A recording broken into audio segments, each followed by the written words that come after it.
मित्रांनो, फायनाइट आणि non finite कसं ओळखायचं तर पहा, फायनाइट वर्ब कशाला म्हणतात? ज्या वर्बवरून वाक्याचा काळ कळतो त्याला कसलं वर्ब म्हणतात? Finite verb. आणि ज्या वर्बवरून वाक्याचा काळ कळत नाही त्याला काय म्हणायचं? Non finite verb. तर पहा, नीट पहा, म्हणजे तुमच्या लक्षात येईल. पहिलं वाक्य पहा, ही केम टू सी मी. ह्या वाक्यामध्ये किती वर्ब्स आहेत सांगा? दोन. कोणते सांगा? केम आणि दुसरं टू सी आहे. बरोबर का नाही? आता ह्या दोन वर्ब पैकी कुठल्या वर्बवरून वाक्याचा काळ कळतो? केम. केम ह्या वर्बवरून वाक्याचा काळ कळतो, म्हणजे हे कसलं वर्ब आहे सांगा? फायनाइट वर्ब आहे. हे समजलं का?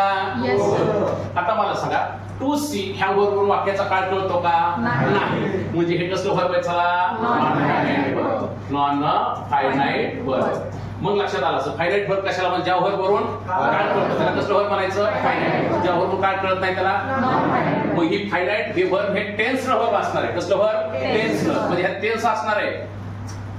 टेन्स वर्ब आहे. कसलं वर्ब आहे सांगा? टेन्स लेस वर्ब आहे.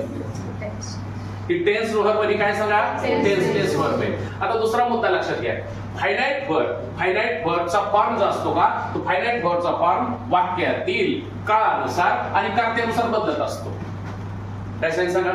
वाक्यातील काळानुसार आणि कर्त्यानुसार फायनाइट वर्बचा फॉर्म चेंज होत असतो.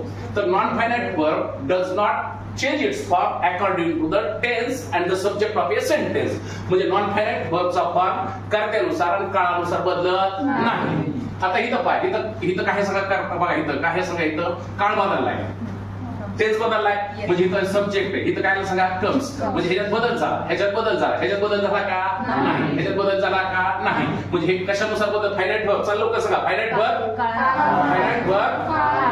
फायनाइट वर्बचं फॉर्म काळानुसार आणि वाक्यातील कर्त्यानुसार बदलत असते. तर non finite verb does not change its form according to the subject and tense of a sentence.